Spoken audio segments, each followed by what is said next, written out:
How's it going, everybody? It's me, Shane, and I'm here to give you another X-Men 97 episode review. That's right, it's episode 10, the last episode of this first season, and its Tolerance is Extinction Part 3. But before I go any further, please help out the channel, give it a like, subscribe, and hit the notification bell to be notified of more reviews like this one. This is bittersweet because this is such a great episode. I'm telling you, true believers, this series, along with this episode, has literally, we can have like a Marvel 97 TV universe. Because don't get me wrong, I'm gonna be straight out, flat out with you. You know, that's something I pride myself on. I try to be honest. I try to tell you how my feelings are. I try to tell you the truth, but I try to take things through my lens. The 90s cartoons, they weren't all that amazing. That's really all we had. All right. Back in the day, during the 90s, we had X-Men, we had Spider-Man. There was an Avengers show that wasn't all that good. We had Iron Man, Fantastic Four, and let's be real, what led all of these on Fox was Batman the Animated Series. And on Kids WB we had Superman. Now here's a funny thing, it goes Batman, Spider-Man, X-Men. Those were the three. Yeah, you can interchange X-Men and Spider-Man, but those were the three. And this is so much better than what we had because the story structure is great, the dialogue is amazing, the callbacks and using the reference of comics and other media to just touch on things. I'm talking about video games. I'm talking about the movies with what did you expect, Black Leather. Like, this is fan freaking tastic all around. There's also a reason why I'm wearing this shirt. Well, two reasons. I don't have an X-Men shirt yet. I will rectify that soon. But yeah. So I'm going to start like I always do with cameos and eye catches. Well, the first thing is Magneto did previously on X-Men. That's what he did. We do get in the intro, we get to see Charles on legs and Magneto back to back taking care of soldiers. So, mind with magnetism. And the cameos in here just don't stop. Once we get the world out of blackout, I want to say shit hits the fan because obviously the Prime Sentinels are back on. But check out this cameo list. Iron Man, the 90s Iron Man with that weird suit. I have that toy. Wow. Iron Man, we see Cap again. They're both with the president. Got to protect President Kelly, who we get. Oh, I forgot. And I'm so glad I remember this. Graydon Creed gets name drop, who's going against President Kelly for president, because the end of the episode is 6 months later.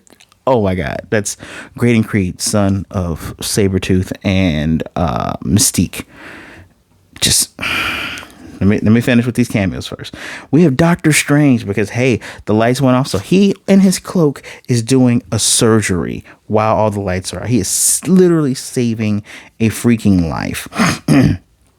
You have Silver Samurai in Japan watching as the lights go back on. We have the Winter Guard, which is Omega Red, Dark Star, and Crimson Dynamo. Now, that's where you do get your Red Guardian. We've met Red Guardian in the Black Widow movies. Oleski, played by David Harbour.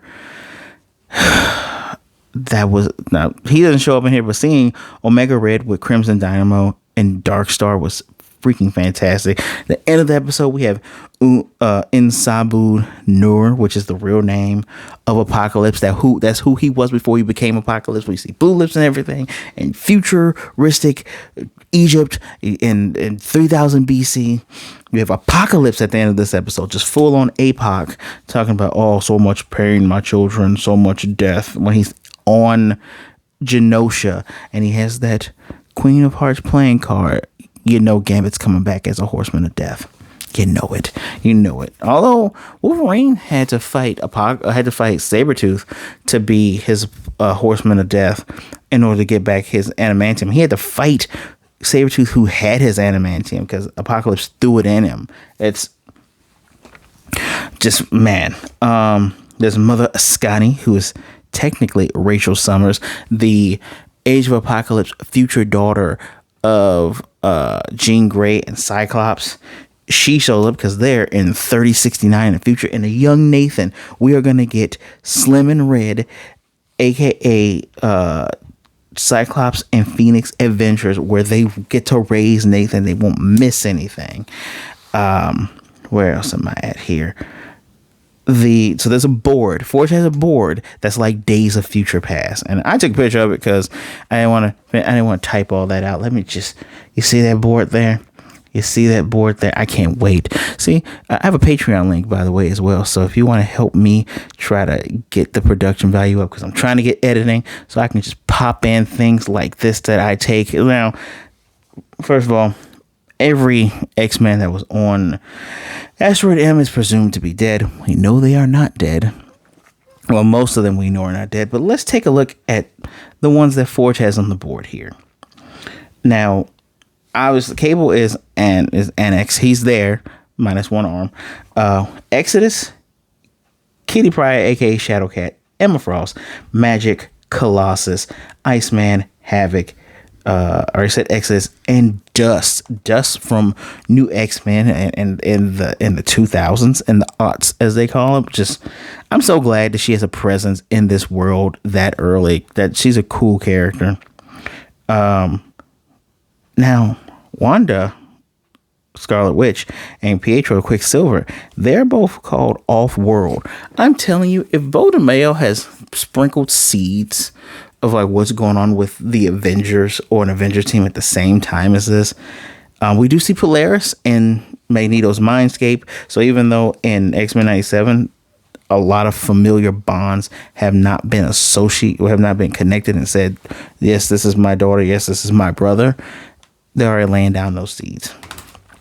All right, so they got Peter Parker and Mary Jane. It was up here before. And I'm talking about the 90s Peter Parker, Mary Jane with the teal shirt that's all around. You know, he was really buffing that show. And Mary Jane, that yellow sweater. First, y'all remember how that show ended? That show ended almost on a cliffhanger. We got to see, you know, the first multiverse stuff on the screen was all the Spider-Man. That was the first Spider-Man, or what was the series called? I guess it's called the Spider-Verse. The first book was called Spider-Verse, with all the different Spider-Man, Armor Spider-Man, Octavius Spider-Man with the arms not superior yet. That series where he met Stan Lee, it was technically a cliffhanger because he never found the real Mary Jane. This in here confirms that he got Mary Jane back. Yes, just so happy. Flash Thompson was there too in the background because the world's gone to shit. They think the world's going to end. If Asteroid M hits, it's all over. Morph turns into Reed Richards. So, guess your Fantastic Four drop. We have Black Panther and the Dora Milaje. And this is T'Chaka. This isn't T'Challa. This is T'Chaka. I love that when those Prime Sentinels were all on the Wakandan, I guess, I don't call it embassy, but the Wakanda, what would you call it? I guess throne room. You know, when they conduct their business, when they're crawling on there, and Black Panther and with the Dora Milaje behind him just slices and just ready to fight, and he's talking to President Kelly, literally telling him, "Hey, maybe you shouldn't send the rockets up." At least that's how I remember. I remember telling he'd been on the side of not sending the rockets up, and maybe the children will read better history, will read Bibles instead of the history books about us making the wrong decision. Holy cow. Daredevil, who's stopping looters. Then Cloak and Dagger show up to defend Daredevil from the Prime Sentinels. Cloak and Dagger, bro. Cloak and Dagger, who do join the X-Men. They're on Dark X-Men during the whole is it Siege? It's Siege when Norman Osborn took over Shield and it became Hammer. And there was a Dark X-Men, and Emma Frost had to fool him, and then Cloak and Dagger ended up joining the X-Men. But it's unfortunate because nobody knows what they want to do with them in Marvel Comics. There's so many people that are vying to write them. There was a Hulu show about them, and I didn't bother watching it because I knew they weren't going to try to connect it to anything. If they show up in Secret Wars, I will lose my shit. If they show up in an MCU movie, I'll lose my shit. I'm going to have to watch the show now just because I'm a huge fan of Tyrone and Tandy. That's TNT, man. And we get this. They had to been teaming up to take on the Prime Sentinels together. We have Northstar, his twin sister Snowbird, Cecilia Reyes, Puck, and Psylocke. Now, Puck and Psylocke were both part of X-Force. Puck, Northstar, and Snowbird were part of Alpha Flight, and Cecilia Reyes had a huge part in Operation Zero Tolerance.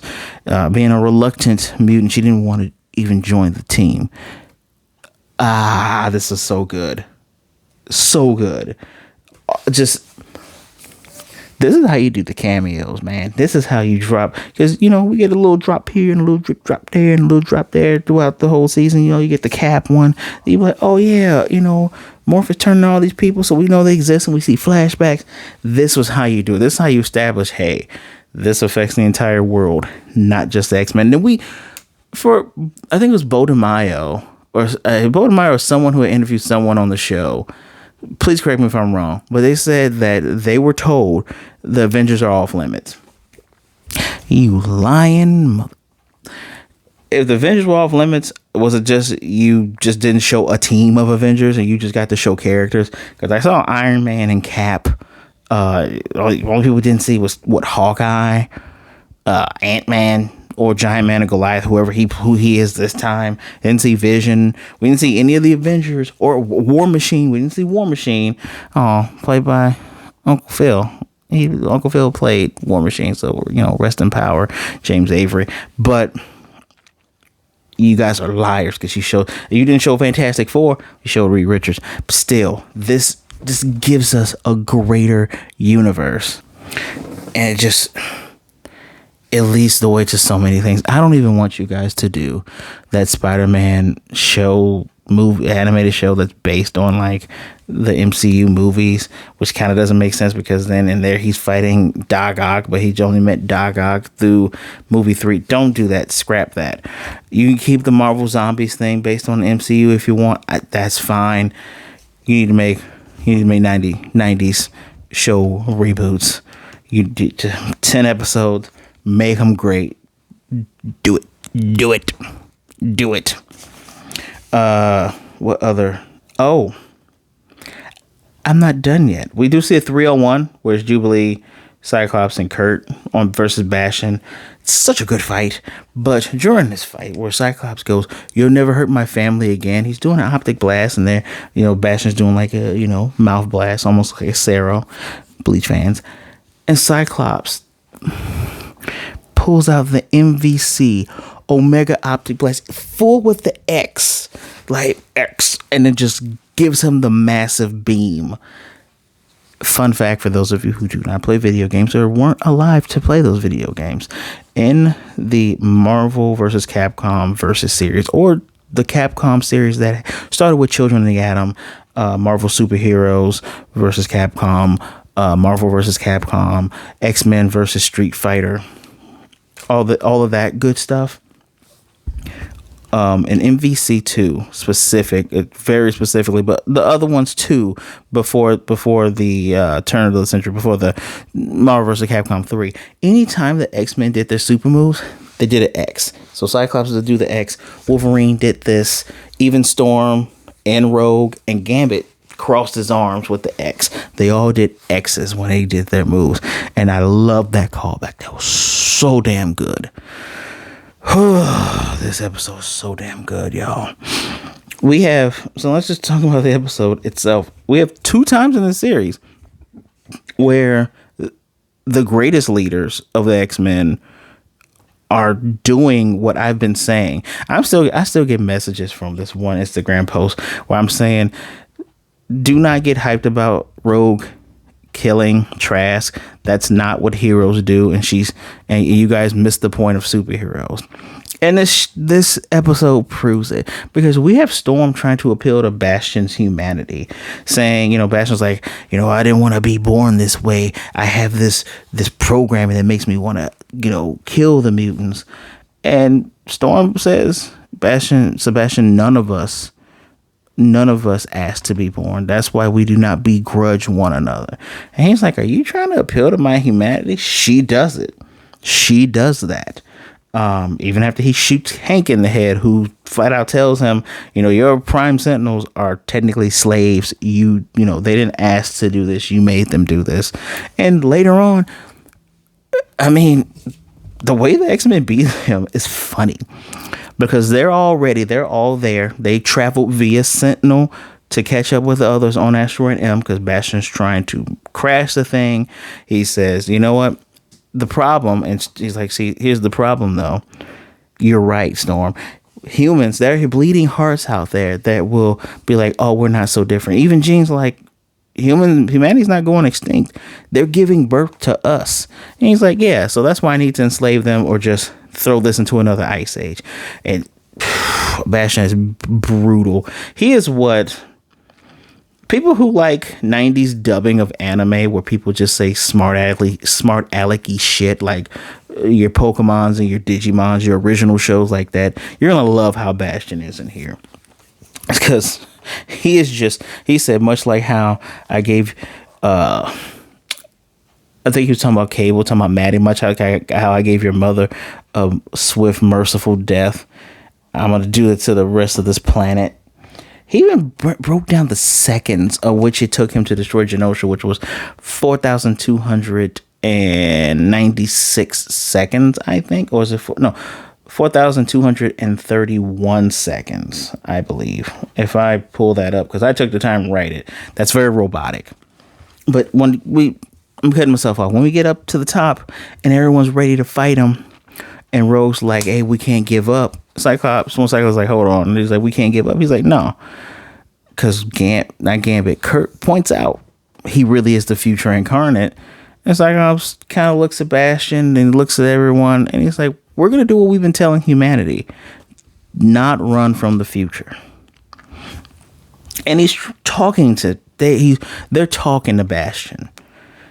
They're literally talking him down. He's like, I'm trying to do a genocide on all of you. I massacred your people and you're trying to recruit me. Because essentially, Bastion's mom lied to him. He's under the impression that Charles Xavier refused to take him. Storm, Cyclops, Jean, they're all saying, hey, bro, that's not actually true. He tried to recruit you.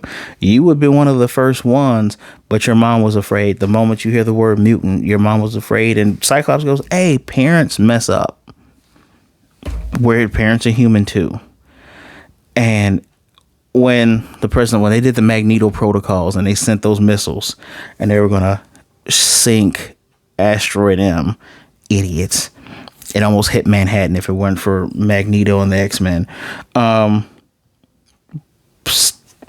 Jean puts up a bubble to save everybody because they hit the core and the core becomes a black hole of sorts and explodes.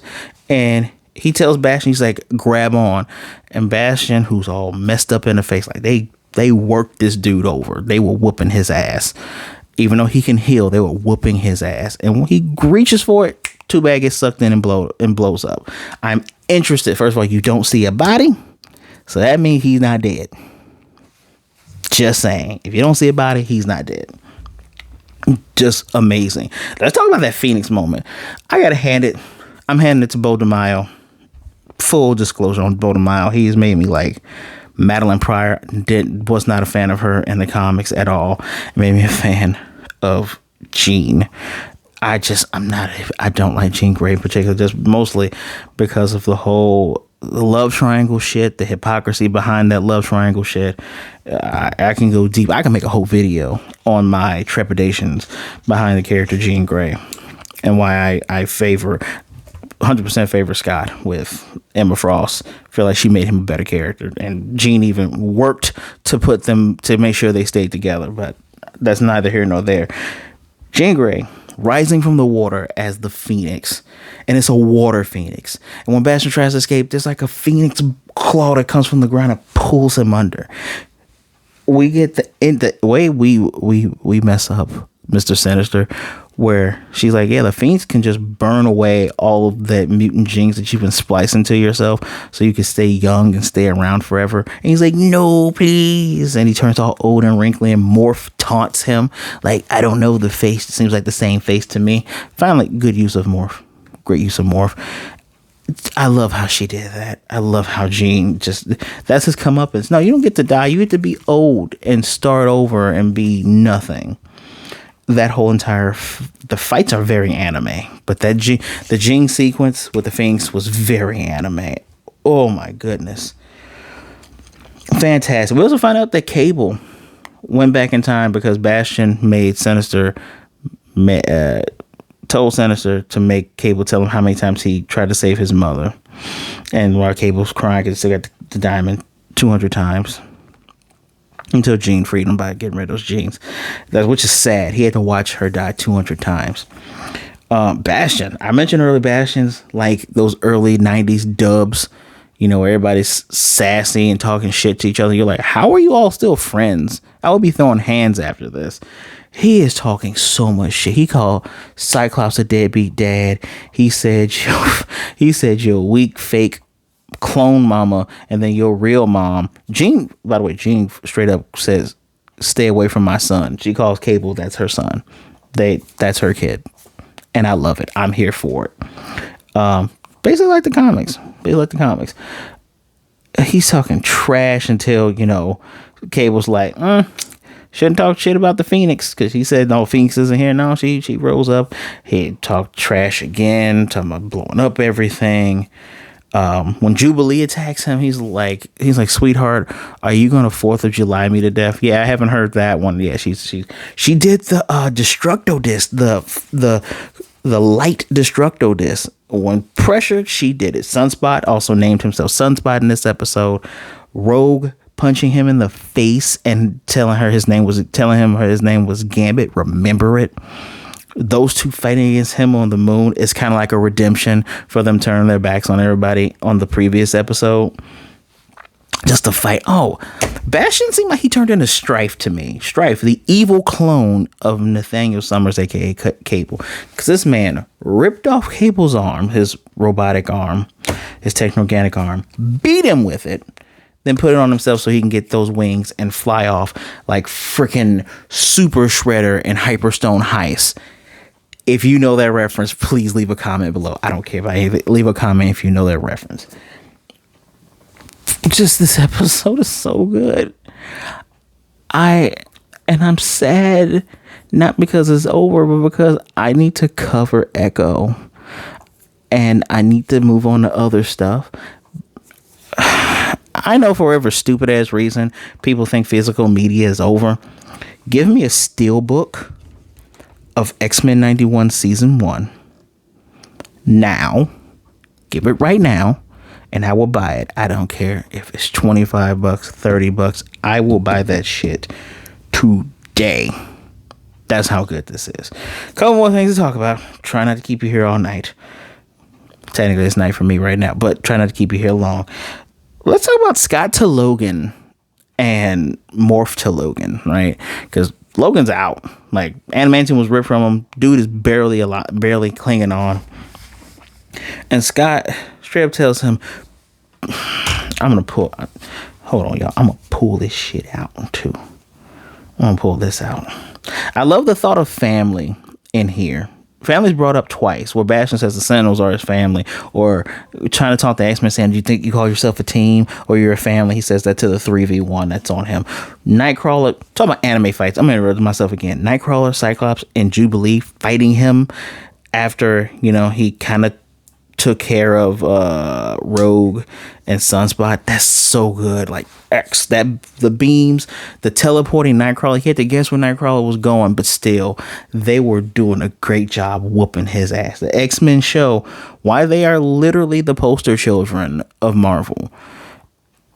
I don't know if any of you remember this, but technically, excusing X-Men because we count them as a whole, they are the number one The Avengers were always B or C tier. People clung to the X-Men for good reason. Not saying they weren't fans of the Avengers, but X-Men are that number one. You know, technically the big three of Marvel is technically Spider-Man, Wolverine, and Hulk.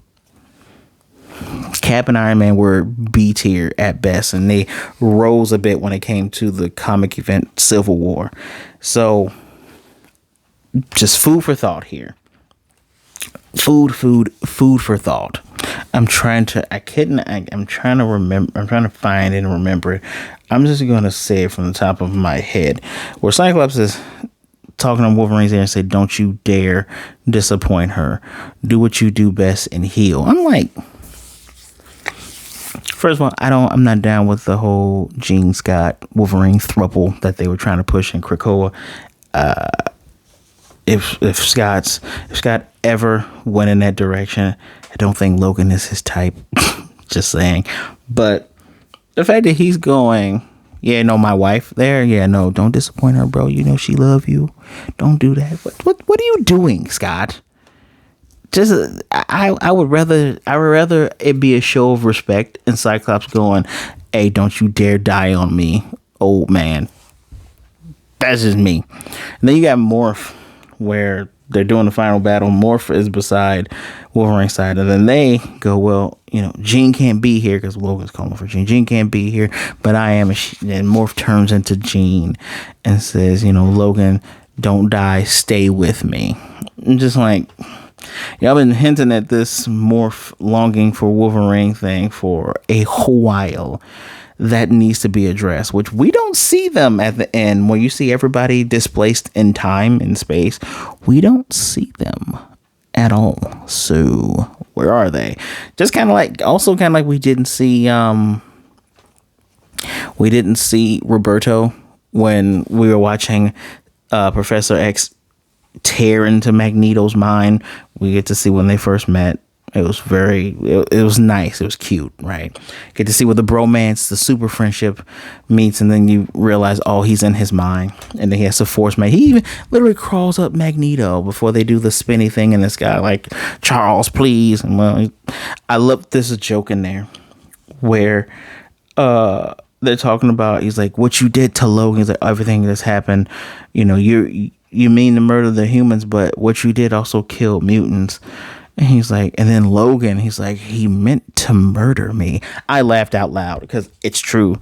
Wolverine, even in the recap, he's like, he's not going to turn it back because we ask him, please. It's only one way this day ends. That's legitimately funny. He meant to murder me. His voice is actually more German sounding. And I believe that Magneto was might have been in a Polish village.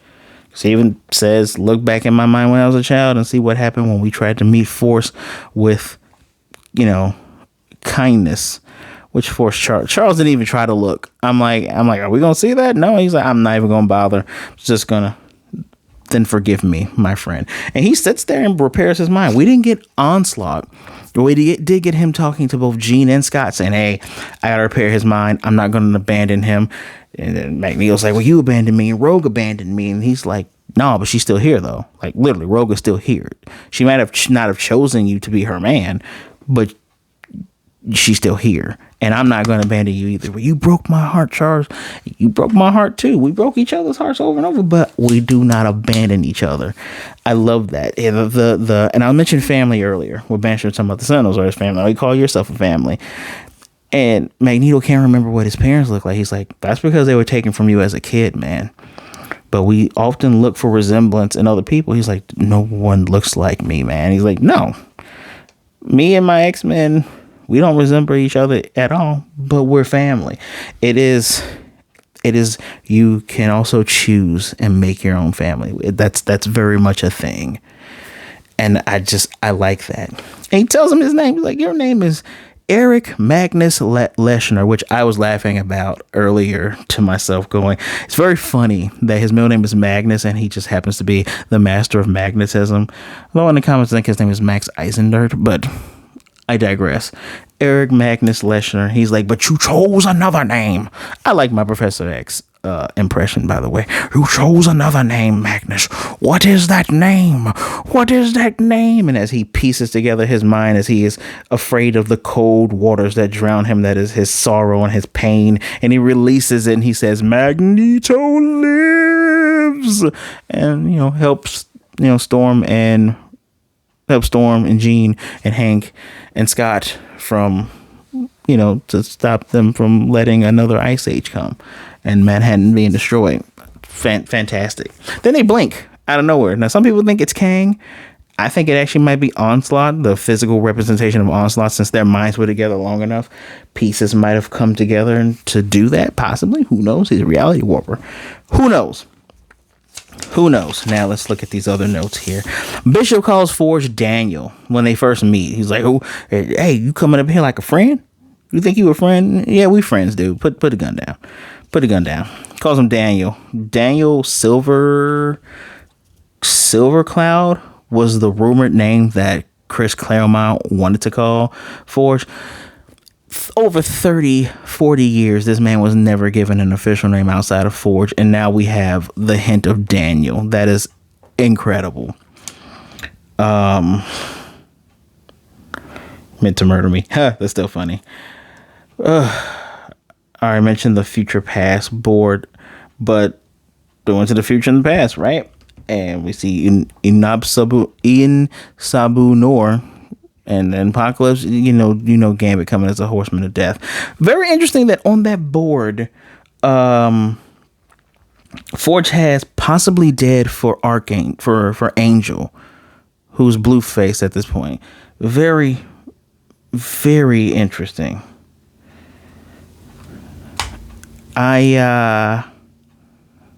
Methinks that Apocalypse has already begun, and I don't think it's the Four Horsemen. No. I believe this is Apocalypse's 12. It's the story where Apocalypse is getting 12 suitors. Four didn't work before. It's time for me to get 12. Cyclops really gets hoed at the end of this book, at the end of the story, much like Operation Zero Tolerance, which I love that Bastion says the title of the 3-parter in the episode. He's like, tolerance is extinction. So tolerating mutants, that I love that. I say, where's Morphin Logan? No clue. I love that the last thing we hear before the mid-credit scene is "Oh dear" by Hank. Just when he sees the future old Egypt. Just "Oh dear."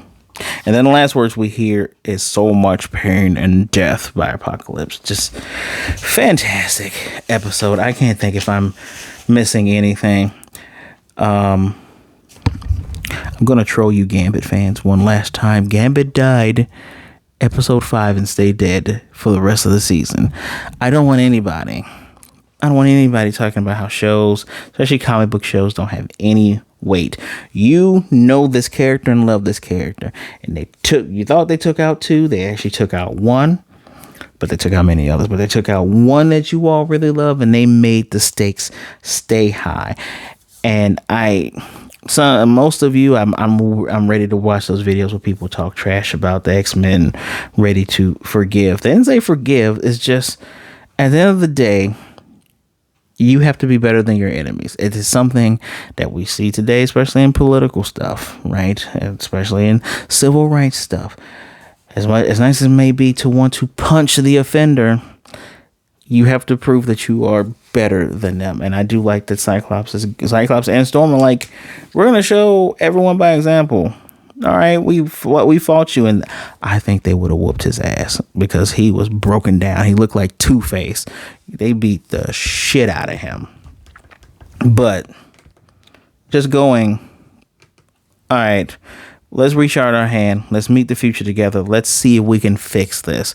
Because obviously fighting is not getting us anywhere. Just all in all, 5 out of 5 episode. Just this is easily my top 5 out of the 10 of my 5 favorite episodes. And I will do a top 5 video episodes for this season. Just damn, this is good. The whole series, all in all, is a 5 out of 5 must see. 6 out of 5 if I'm allowed to do it. Must see. Watch this. You got kids and you're like, oh man, how do I get them into the X-Men? Don't watch that old shit. Put this on. Watch it. It's fun. It is insightful. It does touch upon real world subjects, such as being born different and afraid for how your children are going to grow up, accepting who you are as a person, trying to get past grief and anger and hatred that's been thrown upon you. This is such a amazingly great show, done with such love and care and showing understanding of the source material. I cannot recommend this enough. We're in May of 2024, but this might be my favorite show of this year. Unless they throw season 2 out already, which is already written and completed. Bring Bo DeMaio back for season 3, please and thank you. Let him write a Avengers series 2 as well, please and thank you. Please and thank you. Fantastic. Let me know what you thought in the comment section down below. Please don't forget to hit that like button and to subscribe and get more notifications for this channel and its reviews. Hit the notification bell. My Patreon link is in the description below. I thank you all for taking some time out to listen to me gush over this final episode. Please be good, be blessed. Wash those hands, drink some water. Be safe out there. Be good to yourselves, be good to others. Either way it goes, please don't be a jerk. And make sure you reach out to someone. As I'm finding out, or as we are all finding out with these shows that I review, this one, Mushoku Tensei, trauma and hurt and pain, that stuff don't go away. Talk to somebody, reach out to someone, especially if you're feeling down and out and you feel like there's only one way out. There's more than one way out. Talk to someone. There are people out there that care about you. There are people out there that rather talk to you today than to miss you and mourn you tomorrow. Do it. Please do it. My social media is in the description below. Follow me, send me a message, say hi. Tell me what video you came from. If you're coming from this one, hey, say to me my X-Men in the message when you send it. All right, guys. Until next time, expect the my top 5 video. I'm gonna do that Friday. Oh, what a good day to be an X-Men fan. Excelsior indeed.